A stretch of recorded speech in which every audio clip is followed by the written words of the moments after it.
Hello.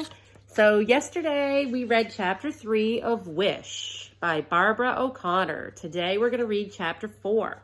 So I'm excited to see what's going to happen today because the last thing that I remember about chapter 3 was that Charlie saw two dogs fighting with each other when she was on the bus.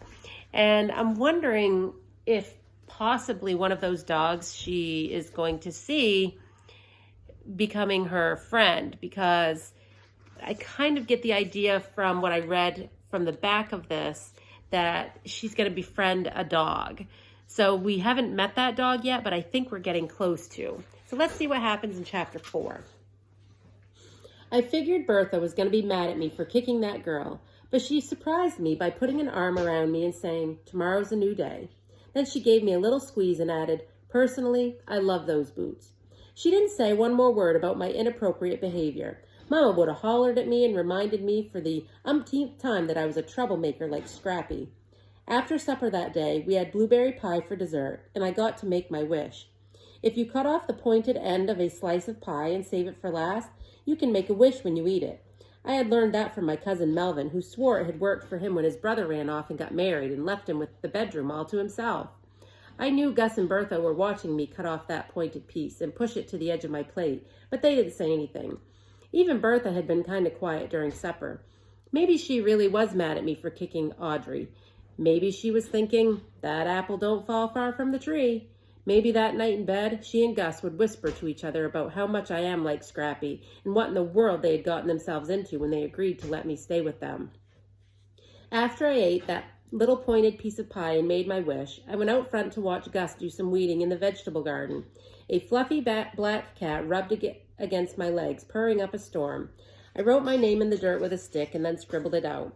There wasn't one blade of grass in that yard, just dirt and rocks, with sprinkles of color here and there. Patches of wildflowers nestled around the clothesline posts. The pink blooms of a dogwood tree over by the driveway. A neat row of daffodils lined up like soldiers along the edge of chicken wire fence that surrounded the garden.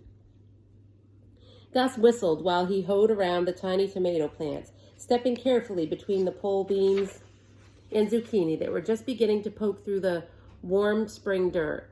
On my very first day in Colby, Bertha had said to Gus, "Let's take Charlie on a toy of the garden." So I had followed along behind them while they pointed out each little plant, telling me how the pole beans were going to climb up the twine and the zucchini would have giant yellow flowers. I had nodded and said, "Oh," because what else do you say about vegetables in a garden? But, Gus, you would have thought that was the Garden of Eden out there, the way he took care of it, examining each new leaf on the okra plants or moving a squash vine off the walking path. So while I scribbled in the red dirt, Gus whistled and hoed. Every now and then he tugged on the bill of his cap or swatted at mosquitoes. I could hear Bertha in the kitchen talking to some of the cats while she fed them, scolding one of them for killing a bird, telling another he was getting too fat. I was about to go on back inside when something caught my eye. There was movement behind the tangle of shrubs that separated the yard from the woods. The black cat darted off, disappearing behind the shed over by the garden. I stood real still and squinted into the darkness of the woods. All of a sudden, a dog poked its head out from behind the bushes. A skinny brown and black dog with long floppy ears. The same dog I'd seen fighting that afternoon.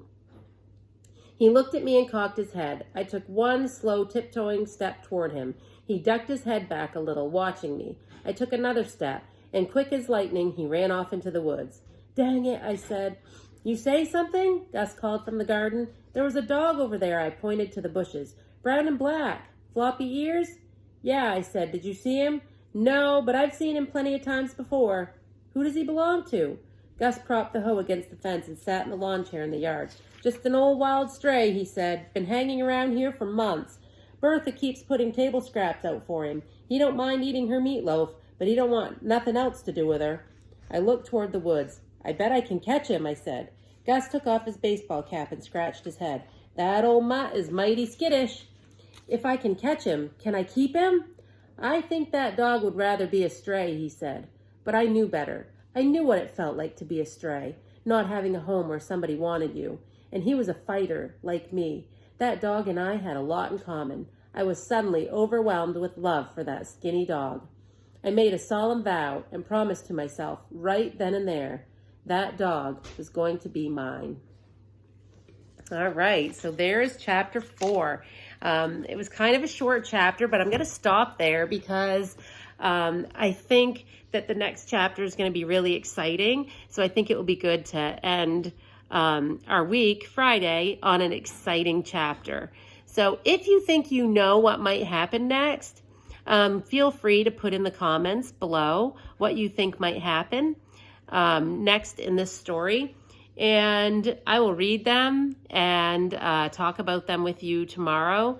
Otherwise, I will see you all tomorrow for the next chapter of this story, chapter 5. And hope you're all doing well. Enjoy this beautiful day. Get out and get some sunshine. Soak up that vitamin D. We all need it. And stay healthy. Miss you all. See you tomorrow. Bye.